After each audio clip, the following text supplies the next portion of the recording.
Ikawa siku zile mojawapo alikuwa akifundisha, na Mafarisayo na walimu wa Torati walikuwa wameketi hapo. Walitoka katika kila kijiji cha Galilaya na Uyahudi na Yerusalemu, na uwezo wa Bwana ulikuwapo apate kuponya.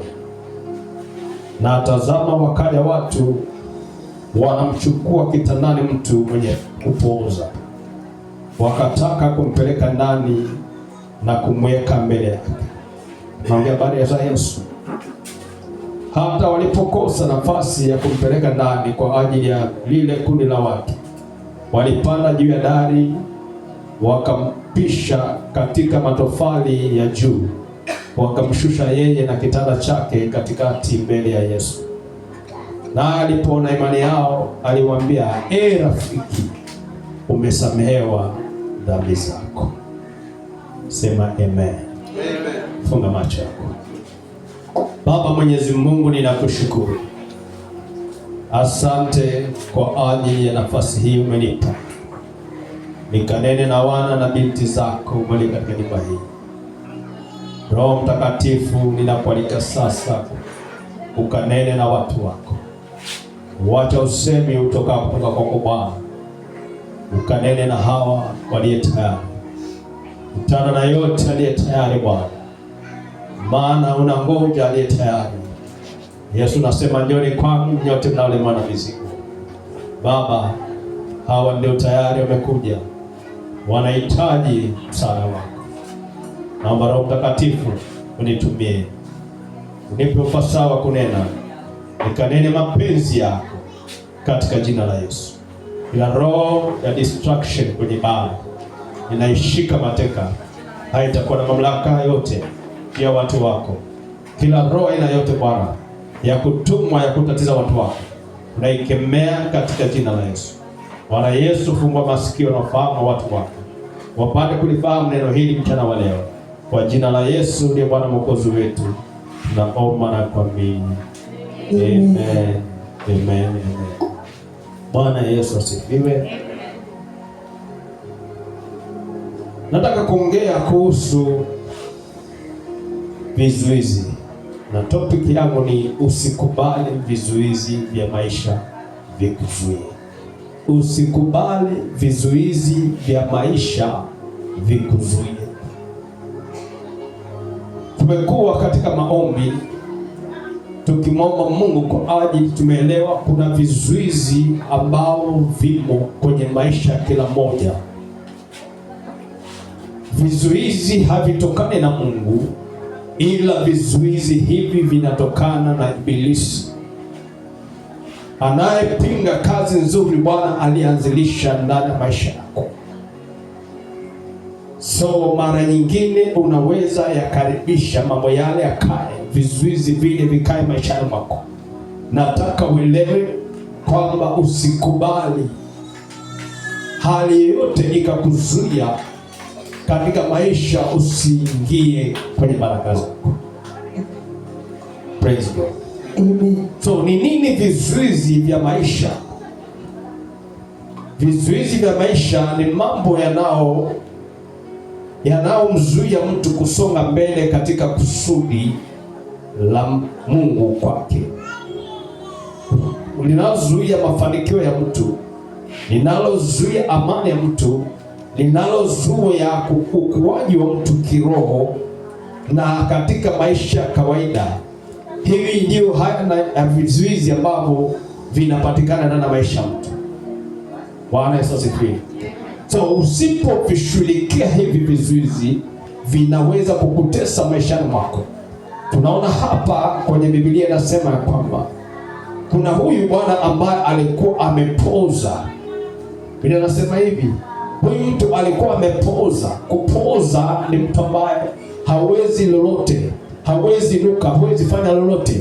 Akawa katika hali ambapo anahitaji kusaidiwa, aidha kupelekwa msalani, aidha kupelekwa mahali popote, ama hali anahitaji, angehitaji msaada wa watu. Huyu ndio mtu ambaye Biblia inamdescribe kwamba alikuwa mtu ambaye amepooza. Bwana Yesu asifiwe. Mgonjwa aliyoshushwa kwa Yesu kupitia dari. Bwana Yesu asifiwe. Huyu mtu Yesu inaeleza kwamba wakati mmoja Kristo alikuwa kwenye shughuli zake za huduma, kukawa katika umati wa watu katika nyumba akifundisha. Watu walijaa sana hadi hawakuwa na hata nafasi ya kuingia kwenye malango. Yaani vile nilivyo hapa, watu wamejaa mpaka mlangoni, hakuna nafasi ya kuweza kuaccess kuingia ndani kufika hapa.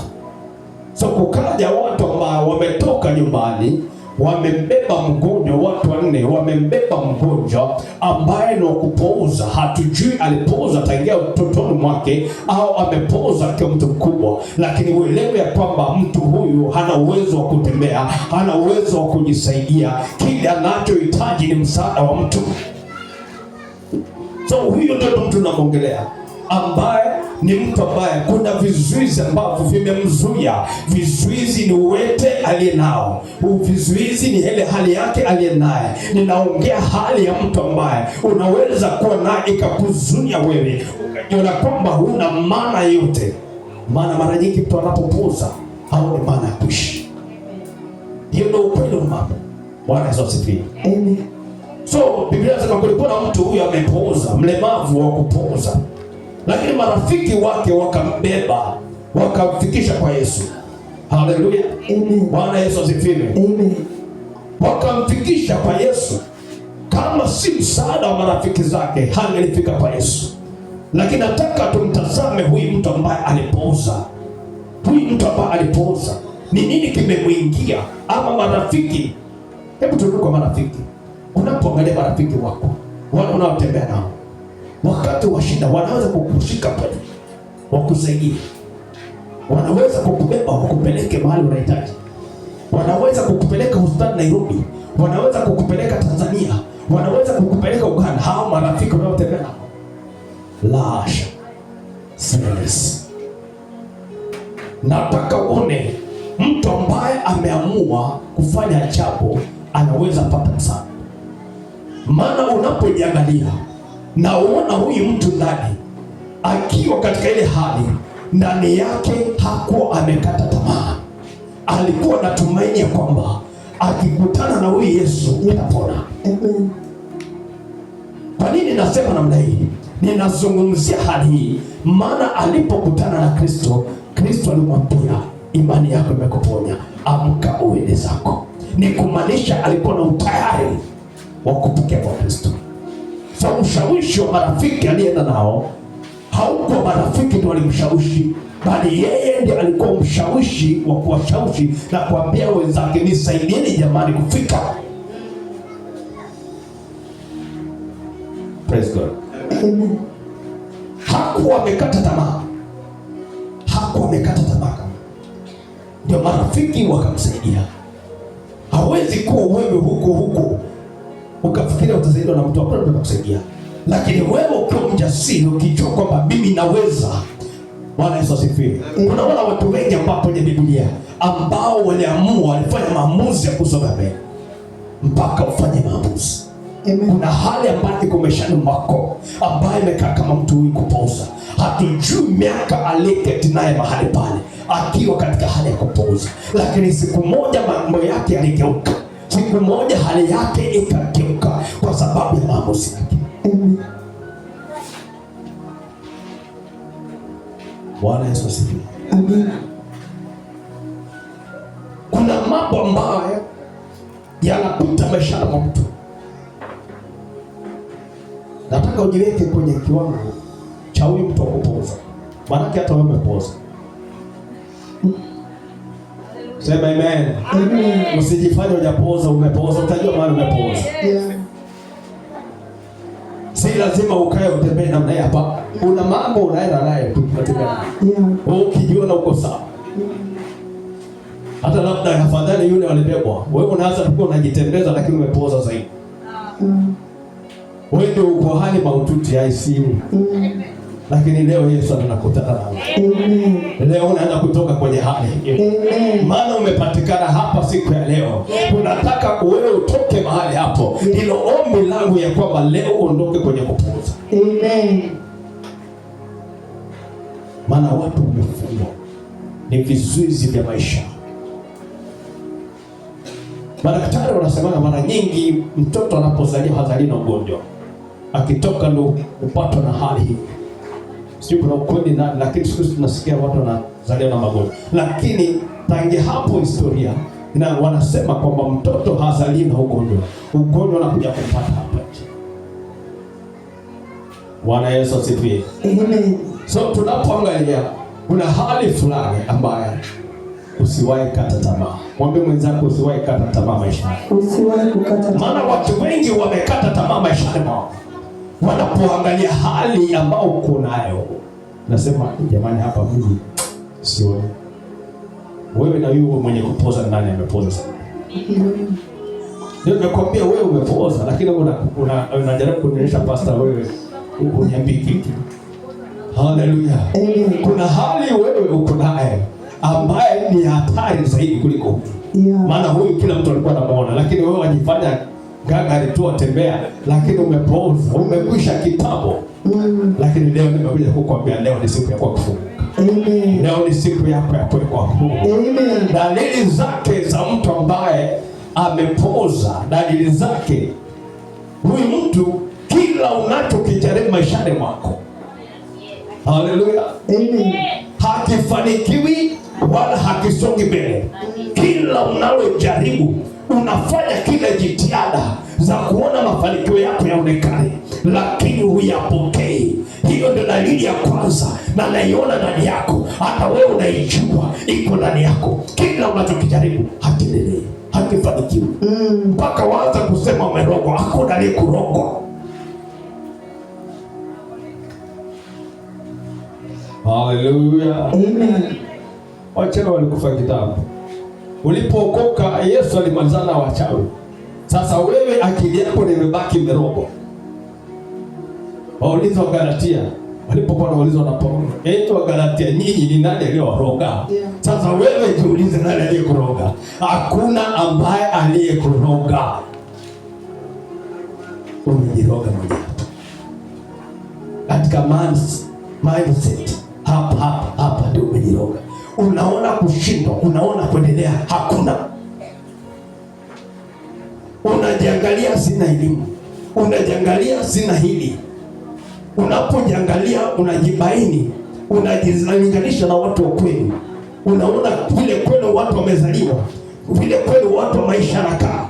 Unajiona kama na wewe uko hivyo, lakini nimekuja na neno la Mungu nikwambia wewe hauko kama watu wa kweli. Amen. Praise God. Amen. Wewe ulichaguliwa na Kristo. Kristo na mpango mzuri na maisha yako. Amen. Kwa nini ujifananishe na watu hawajaokoka?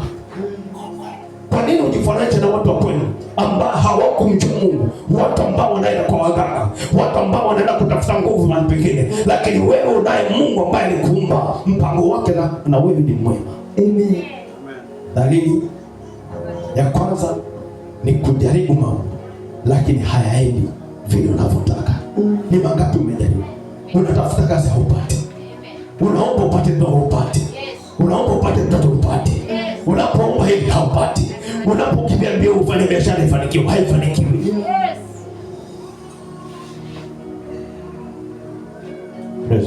Amen. Na nikikwambia umepoza, wewe unasema wewe niko sawa, basi wewe umechanganyikiwa. Kitu kingine nataka uelewe hapa, dalili za mtu ambaye amepoza ni mtu ambaye huota ndoto. Kila mtu huota ndoto. Amen. Hakuna mtu hajawahi kuota ndoto akifukuzwa. Hakuna. Kuna mmoja hajawahi ota hata kutoka. Haleluya. Amen. Hizi ni ndoto ambazo huja. Unaona mara nyingi watu wanafukuzwa, watu wanakimbizwa kwenye ndoto. Ya pili, wanawekwa kwenye hofu.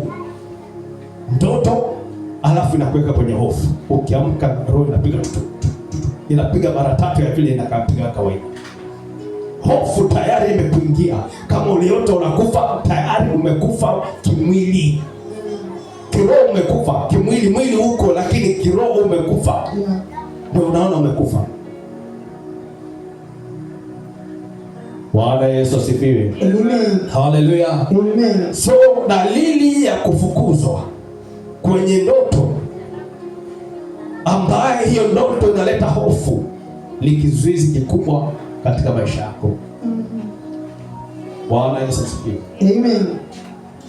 Number 3, dalili nyingine ambaye ni hatari zaidi kwa Wakristo ambao tumekuwa naye, kukatishwa tamaa. Unakata tamaa unapoona mambo haiendi vile iko, kisha sema hata nimechoka mimi. Sio jaribu jamani, atakwenda kutafuta kazi. Nimechoka mimi. Haleluya. Amen. Umefika miaka 40 unasema mimi siwezi olewa. Umefika miaka anasema mimi naona sitapata mchumba. Yaani unaona kwamba unakata tamaa kwa sababu ya hali ambayo unaiona. Haleluya. Amen. Umeenda kazi ya kwanza ukajaribu, CV zako zikachukulia zote, zikaangaliwa uko sawa, lakini hukuitwa. Unakutana na wengine unafanya application, unaita, unapeleka, wanasema iko sawa, haukuitwa. Unafanya nyingine ya 3 na 4 na 5 vile utaenda, lakini unakuta kwamba unakata nini? Tamaa. Roho ya kukatisha tamaa ni kizuizi cha maisha yako. Lazima ujue ni nini hicho kinasababisha, kile ambacho kinafanya nini, kinazuia wewe usije pale.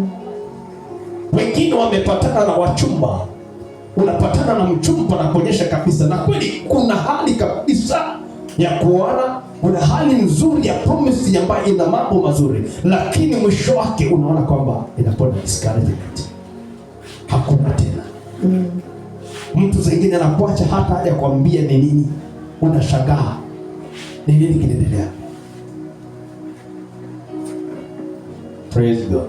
Amen. Ukiona mtu namna hiyo amepatwa mara 2 mara 3, umepatana na wachumba, unaachwa, anakata tamaa. Bwana Yesu asifiwe. Amen. Hallelujah. Amen. Maana ukikutana nao miaka pia inasonga tu. Hallelujah. Miaka inaenda wapi? Inaenda tu. Mwingine anachukua maamuzi ambayo si sawa. Mimi angalau acha nikaache kato baby changu hapa, nikitoa mama fulani. Lakini mimi mambo swala ya kuolewa, mimi umetupa mkono mwenyewe. Ni kizuizi, wewe umekuwa kizuizi cha maisha yako. Maana umekata tamaa. Watu wameolewa mpaka miaka 60, wewe utasema miaka 35, miaka 40 hapo umechelewa. Umerogwa kweli. Polo unaposema umerogwa, hata niseme umerogwa. Praise God. Amen. Miaka 40 hata ukiangaliwa unaonekana uko sawa, lakini wewe umekata tamaa ndani, umeisha kabisa. Sema mimi kucha limetoka, umegeuka, usilikate basi. Hallelujah. Amen. Bwana Yesu asifiwe. Amen. Hallelujah. Amen. Vile wanaume pia wanafika mahali wanasema miaka imeenda, mimi sasa kama sikopata huko nikiwa 25, 30, 40 nitapata. Hallelujah. Amen. Mtu anakata tamaa, anasema wacha nikae tu. Wacha ikae.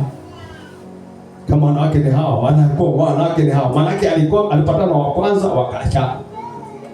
Akajaribu wa pili hivyo.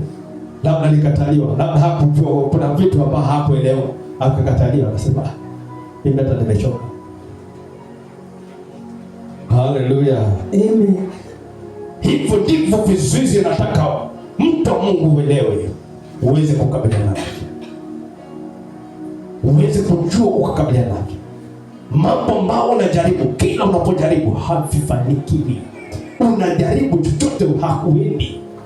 Unajaribu hata kiumma unashindwa. Kuna mambo unayajaribu maishani mwako, unajua ni nini umekuwa ukijaribu. Ninakupa hii uanze kufikiria ni nini kimekuwa na maisha. Hivi vizuizi vimekuwa ni nini? Na sababu yake inaweza kuwa nini maisha yangu? Hallelujah. Amen. Kitu kingine nataka uelewe. Hivi vizuizi vya maisha nataka uvielewe. Cha kwanza ambacho kinaharibu maisha mtu ni kusema mimi siwezi. Siwezi. Nimechoka, siwezi. So jaribu tena. Mimi siwezi. Si mimi. Mtu mwingine anajaribu. Hicho ndicho kizuizi cha maisha yako. Umesema mara ngapi uwezi? Maana ulimesi kule mbele. Inapofika wakati mwingine, badala ya kusema nitajaribu, unasema siwezi. Kuanguka leo si hakikisho kwamba hutainuka tena. Hata Biblia inasema kwamba mwenye haki wa Mungu huanguka, lakini huinuka mara ngapi? Haleluya. Amen. Siwezi. Kile unaona ndani yako ni hofu ya kushindwa. Usiruhusu hofu ya kushindwa maishani mwako. Bwana Yesu asifiwe. Kuna watu walipata ajira ambao hawajasoma, hawana karatasi hata moja. Na wewe kuna zako hata za university hujawahi pata kazi. Maana wana ujasiri. Waweza kuwa kizuizi cha maisha yako, ukajizuia kwa kusema siwezi, kwa kuingia na hofu ya kushindwa. Maana jana ulishindwa, unakubaliana hali ya jana ulishindwa. Jana ni jana na leo ni leo. Mungu si Mungu wa jana, shetani ndio ana jana. Jua umebeba roho ya shetani ya jana ambaye anakuambia hata leo hutaweza. Beba ya Kristo ambaye inasema jaribu tena, utaendelea. Utainuka tena. Kitu kingine kinatesa watu maishani mwao, vizuizi. Inaongea kizuizi chako mwenyewe ambacho kinaweza kuwa kikaribu maisha yako, ukawa na upoza naongea hiyo hali ambayo uko nayo. Haya maisha ambayo unaishi ni upoza. Umepoza hali fulani uko nayo, udhaifu fulani uko nayo. Kila unapojaribu, wengine hata ni magonjwa wako nayo, ni kupoza kwa sababu ya hali yako. Bwana Yesu asifiwe. Amen. Nilipokuja Mombasa mara ya kwanza hapa, nilikuja nikawa ile nyumba niliingia, kumbe ilikuwa imekorogea juu, so ilikuwa imenyonya maji sana. Nilikuja wakati wa mvua nyingi, ikawa kuna maji sana, so ikawa ni kama hali ya kwamba pneumonia ilishika, lakini hawakubaini pneumonia. Lakini kwa leo ni mtazamo wangu unaona kwamba ni kama nilipiwa na baridi kwa kifua, maana sikuwa na shida. Na by then nilikuwa kijana. So daktari nilimwendea wa kwanza, akanipima, akaona pressure iko sawa, kila kitu kiko sawa. Akaniambia mimi sielewi. Akanipatia barua ya kwenda Mombasa Hospital. Nikaenda Mombasa Hospital. Nilipoenda pale wakanipima, akaniambia nina high blood pressure. Akinipa karatasi hivi, nilikushia daktari wako ule wakapima. Nikajiambia moyoni mwangu, mimi sina high blood pressure. Kwanza sikuwa naamini kwamba naweza kuwa high blood pressure. Niko kijana, itatoka wapi?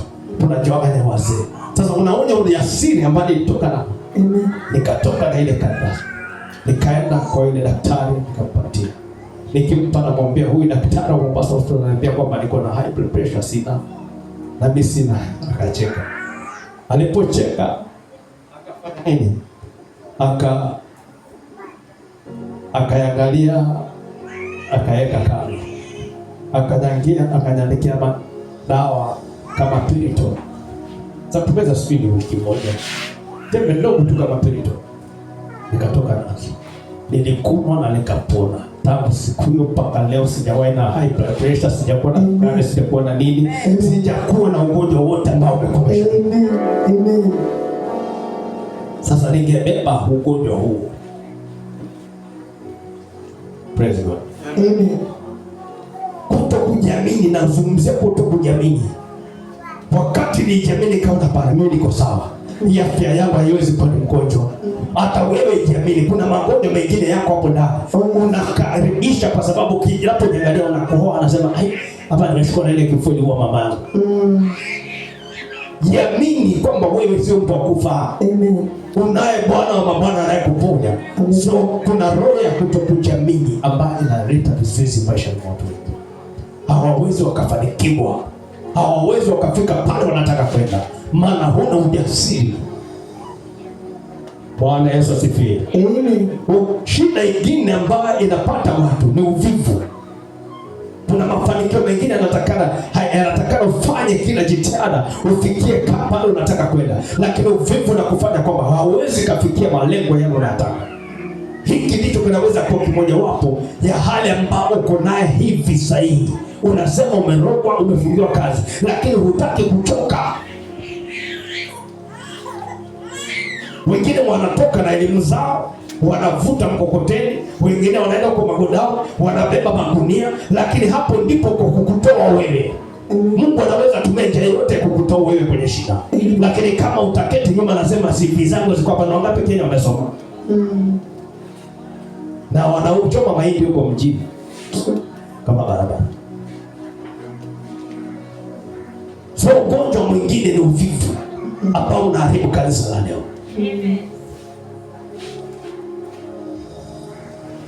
Bwana Yesu asifiwe. Amen. Kila mmoja jiangalie kwa hizo points. Yes. Utapata ugonjwa wako na kwambia unaokupuuza. Yeah. Leo utaupeleka kwa Yesu. Amen. Maana utamwambia, unajua ni nini kimekufanya? Nini kimekufanya hujaolewa? Nini kimefanya hujaoa? Nini kinakufanya unafutwa kazi? Yeah. Ikawa ni kiburi. Kiburi nacho sio kingine ndani. Yeah. Mungu anasema nachukia wenye kiburi. Na wewe unajitia hapo kiburi chako kingi. Unarejea watu, unarega nini?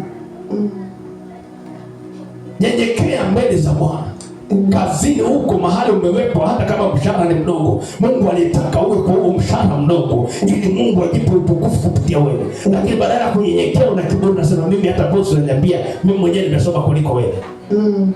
Na mbona wewe hujakuwa boss? Na wewe boss anasema nataka kumwenda chini. Wajua hii ndio shida ya watu walio nayo. Umempata mtu alipewa nafasi yake na Mungu, haujui vile walikwenda na Mungu wake akapata ile nafasi. Wewe ukija hapa na kiburi chako unasema boss, unajua mimi nilisoma nilifika hapa, hata nilisomea huyu bado anaona kama haiko sawa. Kiburi chako kitakumaliza. Watu wengi wamemalizwa na kiburi. Hallelujah. Amen. Uko kijana hapo unatembea ukimpenda na wasichana wanasema anajisikia hutaki kuoa. Unatunga huko, ukitunga tu ukiacha watoto wenyewe nyuma. Mwishoni utapata wrong number. Itakutesa ni kiburi.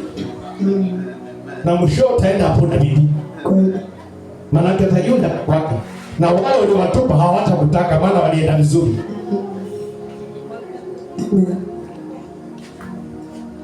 Hallelujah. Amen. Wadada vile vile. Ukiumba nyenyekea. Wachana kiburi. Saa zile unametameta hapa. Angalia mtu mwongeleshe vizuri. Yeah. Poa tu, yaje unasemaje? Yeah. Niko poa tu. Kama unataka umeongea na yeye unapita tu. Umeongelesha lakini aliko poa. Umemwacha moyo wake anasikia ishikidosho kiko sawa. Lakini ukileta kiburi chako, huyu umempita, kumbe ndio Mungu alikuwekea. Unapiga ruti hapo ukitafuta unakosa. Unapata mwingine tena unapatana na ile tena hutaki. Hallelujah. Amen. Kizuizi ni wewe mwenyewe. Manake kiburi kimekuja. Unapomwona hajui kuvaa. Angalia sasa vile anavaa. Sasa huyu nitapelekana naye wapi? Nitapelekana na huyu wapi mimi? Ukimwangalia unapelekana naye wapi? Kucha naye anaendelea kuongezeka. Hallelujah. Amen. Vile ulivyokuwa jana sivyo utakuwa leo. Kesho utaenda ukibadilika. Mikunjo inaenda ikujika tu. Hallelujah. Amen. Mwisho utakuja kwa optional, hauna otherwise. Unasema mimi kile kinakuja tu wacha leo. Lakini ulipisha wapi? Too late. Praise God. Amen. Tuachane na kiburi. Amen. Mwambie mwenzako achana na kiburi. Tuachane na kiburi. Kila mtu ana kiburi chake, lakini hicho kiburi kinakutesa. Achana nacho. Amen. Hallelujah. Amen. Kizuizi kingine kinatesa watu wa Mungu. Nataka leo ujiangalie. Sio anasema nini? Kujitazama. Kuna lugha moja hapa pia. Ujiangalie katika haya mambo. Yes. Wengine ni hasira. Sema hasira. Hasira. Una hasira wewe? Una hasira? Waswahili wenyewe wakasema hasira Hasara. Sasa ukafikiria yule mababu zako waliongea haya hawakuyaona. Wewe jifanye leo ngoja tu. Yesu utamwacha hapa chini ujie mimi naye si kidogo. Yesu utamweka chini upigana na. Hallelujah. Umeanguka flat. Praise God. Amen. So tuache kitu kinaitwa hasira. Hasira. Watu wengi wameweka vizuizi na hasira. Hasira inaweza kukufanya ufanye maamuzi ambayo si sawa. Unaweza kuwa mahali ukaleta hasira badala ya kukaa na kufikiria, jamani, hapa tutafanya magani solution. Unaleta hasira na tupo mkono. Vitupa mkono kwa sana kwako. Kuna kitu ulikuwa ukipata umekikosa. Sitaki kuingia ndani hapo nikiingiza. Lakini nataka uangalie hivyo vitu. Hasira inaanza kuzalisha nini? Ni kizuizi cha maisha yako. Naongea maisha yako. Wengine wana hasira ya kwamba mimi nikae. Huyu mmekanika naye. Ndio yule anaanza mpaka ngome apigane. Mpaka kazini mwingine anatupa vitu anaenda.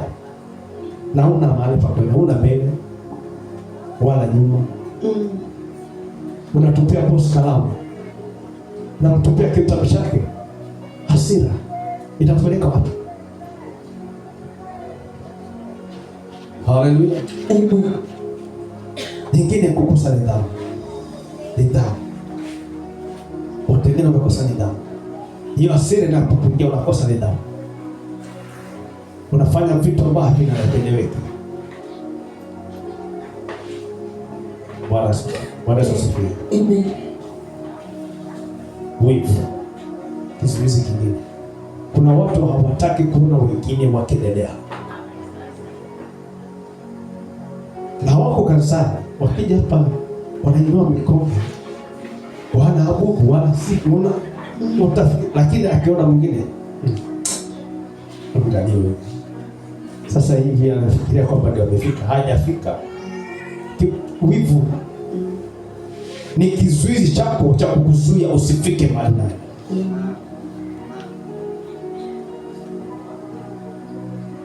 Hallelujah. Amen. Hii inakufanya unazuia maendeleo yako. Maana unapoingia na hiyo hali imekuzuia maendeleo yako. Kama unaweza uona wivu wa maendeleo mengine. Mwingine ameolewa, mwingine amepata kazi nini. Sio unashukuru Mungu, unasema Mungu, rafiki yangu amepata.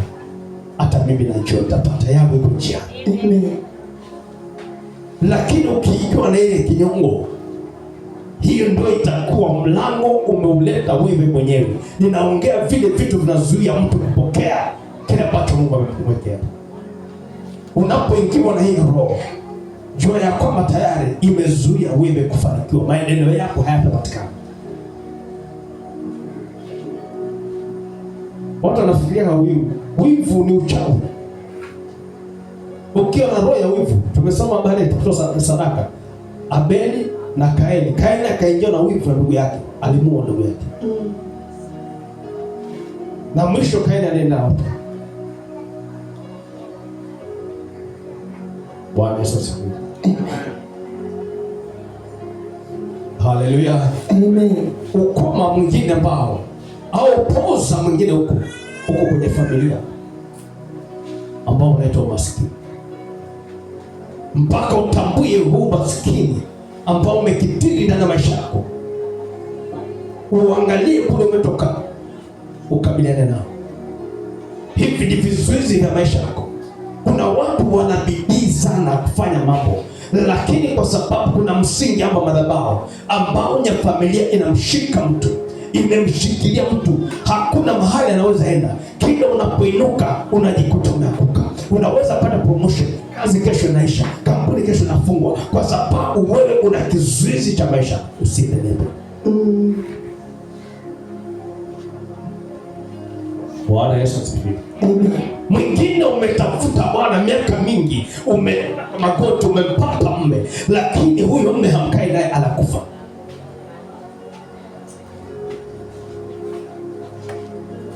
Na vile amekufa uelewi, na vile umengoja siku nyingi, umemwomba siku nyingi, lakini ameenda. Hali za kifamilia zinaweza kufuata maisha yako, zikakufanya wewe kuishi maisha ya mateso na mahangaiko. Usikubali. Ndio nasema usikubali vizuizi vya maisha vikakuzuia. Yule mtu aliyepooza hakukubali vizuizi vya maisha vimzuie yeye kusonga mbele. Japokuwa alikuwa ni kilema, japokuwa alikuwa ni kiwete, japokuwa alikuwa hawezi sema, hawezi fanya lolote, lakini alifanya maamuzi ya moyo wake, akasema mimi nitaenda. Haleluya. Na hakuwa na miguu ya kutembea, lakini miguu iko ya watu watabeba. Bwana Yesu asifiwe. Na alipobebwa aliletwa mpaka kwa Yesu. Wakati walifika kwa mlango, ninaenda kumalizia topic yangu. Wakati walifika kwenye mlango wa hekalu pale, walipofika wakapata watu wameshona mpaka mlangoni. Hakuna vile waweza ingia na kitanda chao ndani. Kilikuwa ni kizuizi kingine. Licha kwamba amekivunja kule nyumbani kwake, amekivunja kule kwao, amekuja all the way, amefika kwenye malango, lakini bado kuna kizuizi kinamzuia, maana hawezi kama Yesu. Lakini hakukata tamaa. Ndio maana nakwambia usikate tamaa. Hakukata tamaa. Hakukata tamaa. Hakukubali kukata tamaa. Alikuwa na ujasiri. Akasema jamani, huko kote mmenitoa mara ya kale, mkaleta hapa Mikindani, mseme turudi hivi hivi, hatutarudi. Tufanye nini Bwana? Tumejaribu zote. Tumejaribu, tumeshindwa sisi. Hapana, kuna option nyingine. Na ile iko ni mimi nataka mfanye. Kama kuna kitu chochote kitaulizwa, niulizo mimi. Huyo ni mtu ambaye anafanya maamuzi yake sawa sawa. Amen.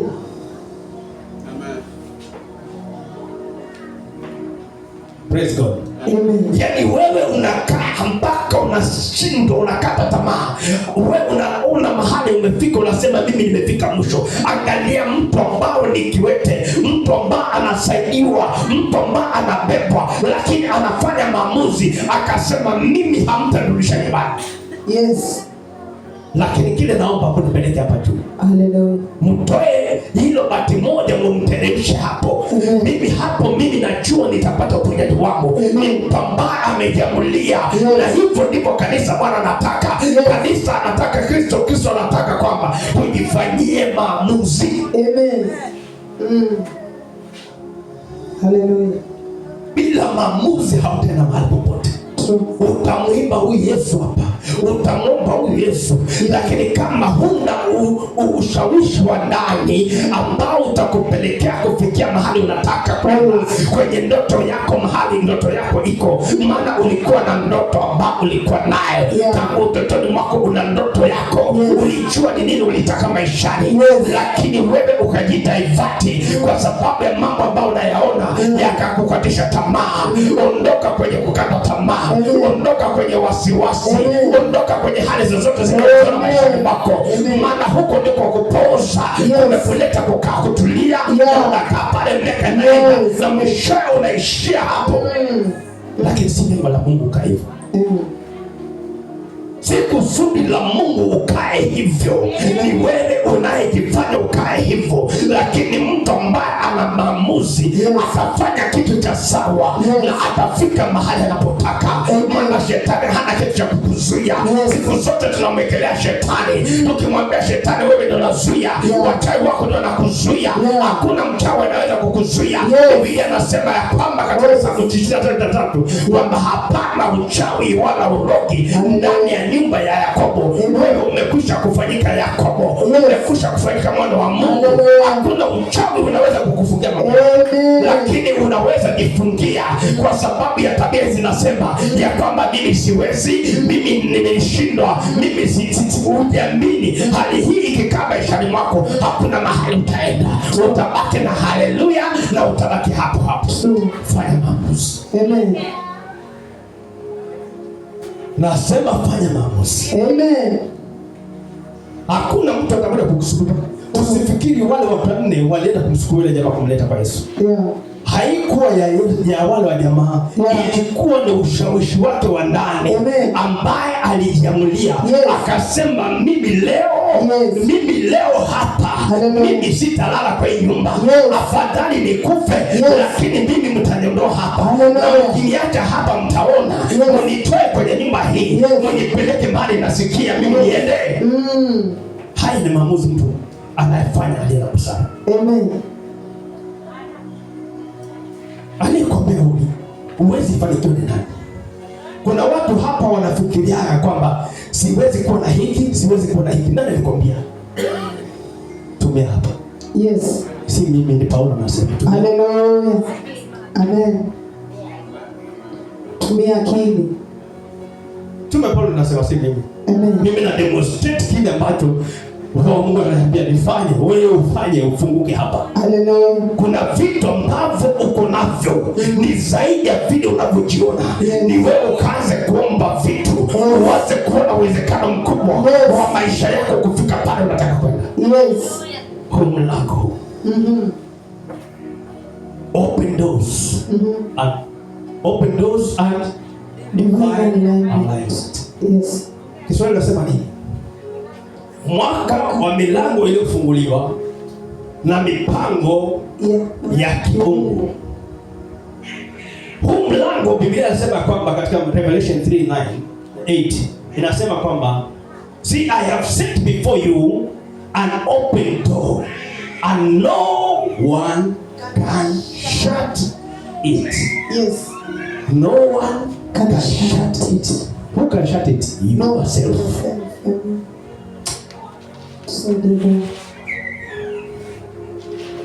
You yourself ndio utafunga mlango. Yes. Siwezi. Sasa jaribu kashindo. Mimi hata sijisikiaje. Kiburi nacho ni checho. Hasira ndio hiyo, malaki jana hukufaulu. Unafanya nini nasema? Hasara. Praise God. Amen. Hallelujah. Amen. Sinikwambia mtu hapa, kuna mtu hapa ambaye amepooza. Nafikiri umeona ni wapi wewe kuna shida. Amen. Wengine wana shida, hicho ndio kiburi nasema. Hicho ndicho kiburi nazungumzia. Wengine waseme amen. Umeona shida mahali ipo. Yes. Asante wewe umesema ndio. Maana ninapoongea na useme huna hili, huna kizuizi chochote maishani mwako, unamfanya yule Mungu ndiye mtumikia kwa Mungu. Maana anasema hivi ndivyo na maandiko yako. Tunataka tuendelee kusoma maandiko. Moja wapo ni dhambi. Isaya 59:1-2. Hebu soma hivi. Kuna vitu ambavyo vinafanya. Hivi vyote vinafanya. Lakini kuna kitu kingine, hatari, dhambi. Na ndio tunamtaka kumwona huyu Bwana ambaye aliambiwa na Kristo. Isaya 59:1-2. Biblia inasema, tazama mkono wa Bwana haukupunguka hata usiweze kukuokoa, wala sikio lake si zito hata niweze kukusikia. Mstari wa 2, lakini maovu yenu imewafarakanisha ninyi na Mungu wenu, na dhambi zenu zimeuficha uso wako msione, hata hataki kusikia. Yesu akasema maneno haya kwa yule bwana aliyekuwa amepooza. Mwanangu, dhambi yako imesamehewa. Amen. Dhambi ndio tunamwona Isaya anapozungumzia. Yes. Dhambi zetu ndizo zinazuia yes, sisi kupokea kile ambacho tunahitaji. Haya nimeyazungumzia hapa ni moja wa dhambi. Yes. Ya kiburi, hofu, maana umeruhusu adui kukuingia. Wivu, hasira, kukosa nidhamu. Yes. Shetani alikosa nidhamu mbinguni, ndio akakushwa. Yesu akasema imani yako imekuponya. Amen. Mwanangu, dhambi zako zimesamehewa. Yes. Inuka, jitoke godoro lako, uende zako nyumbani. Amen. Praise God. Amen. Hallelujah. Amen. Dhambi zako umekwisha kusamehewa na Kristo. Kilichobaki ni wewe utoke godoro lako uende nyumbani. Maana umejua leo shida na matatizo mahali inakuwa. Yes. Uondoke hapa leo. Umeangusha kila kitu hapa. Yes. Umwombe Bwana kila kupooza maisha yako. Nikuniondokee kwanza siku ya leo. Amen. Ninapoenda nyumbani niende niko huru. Amen. Yule bwana akaambia wale rafiki zake, ipandeni juu mkang'oe ile damu. Yes. Lile bati mlionoe. Maana mimi sirudi nyumbani. Yes. Huyo ni mtu mwenye maamuzi ya sawa. Amen. Huyo ni mtu ambaye ameamini. Yes. Ya kwamba leo ni siku yangu. Yes. Hii ndio siku yangu. Yes. Sina siku nyingine. Yeah. Nimepata siku hii peke yake. Amen. Kama nimetolewa Marekani, nimeletwa Mikindani. Yes. Marekani sitarudi. Nikiwa na hali hii niliyo nayo. Yes. Na wewe utafanya maamuzi kwamba leo nimekuja Rehoboth. Yes. Leo nimeingia mahali hapa. Dio. Nimesikia habari hii. Yes. Leo sitaenda nyumbani jinsi nilivyo. Yes. Sitaenda kazini kwangu jinsi nilivyo. Yes. Sitarudi kwa ndoa yangu jinsi nilivyo. Yes. Kuna kitu nitaachana nacho hapa. Ni maamuzi ambayo mtu anafanya. Naachana nayo hapa. Ninaachana nayo hapa. Naiachia hapa. Sitaenda nayo. Sitaenda nayo. Ni mtu ambaye amepooza. Anasema mimi sirudi. Mimi sirudi huko. Kama ni kuniacha mtaniacha hapa. Lakini langu nimesema ni kwamba hilo bati moja litolewe na mimi niteremshwe. Hilo ndilo uamuzi alilofanya mtu yule, na hilo ndilo lilofanyika. Alipofanyika akakutana na Yesu. Alipokutana na Yesu akapona ugonjwa wake. Akapona ugonjwa wake. Kuna mtu leo anapona. Kuna mtu leo anafunguliwa. Kuna mtu anawekwa huru leo. Kila kiburi kinavunjwa. Kuna vizuizi vinavunjwa. Kuna hali zinaharibika leo. Shetani apenda asipende. Kuna mambo yataharibika leo, yataharibika ili yatengenezeke. Yesu yuko kutengeneza kile ambacho kimeharibika. Nimekuja na ujumbe huu nikwambie, wewe mtu wa Mungu, Mungu anataka ubadilike. Anataka utoke kwenye sijui ni nini hali katika yale nimeyazungumzia. Ninaamini ya kwamba kuna kitu unajua, kuna kitu unajua, kuna kitu umekipata ambacho kimekuteza maishani mwako. Umekaa nacho, umeumia ndani yake, unasikia kama na mimi siwezi tena kuendelea. Tutafanya maamuzi ya kusema mimi nimetosheka, sitaki tena hii hali. Hiyo hali itakondokea, haitakuwa na option, itaondoka maisha yako. Maana maamuzi yako na wewe ndio utafanya maamuzi. Yule mwenye kupooza hakufanya maamuzi na wale marafiki zake. Yeye ndiye alifanya. Nasema yeye ndiye alifanya maamuzi. Sijui wewe una maamuzi gani? uliyetumwa na Bwana nikwambie ya kwamba fanya maamuzi. Kila kizuizi maisha mwako kitaondoka leo, kitaanguka leo, kitaanguka leo, kitakuachilia leo. Wachawi leo vifungo vitavunjika, vifungo vitavunjika.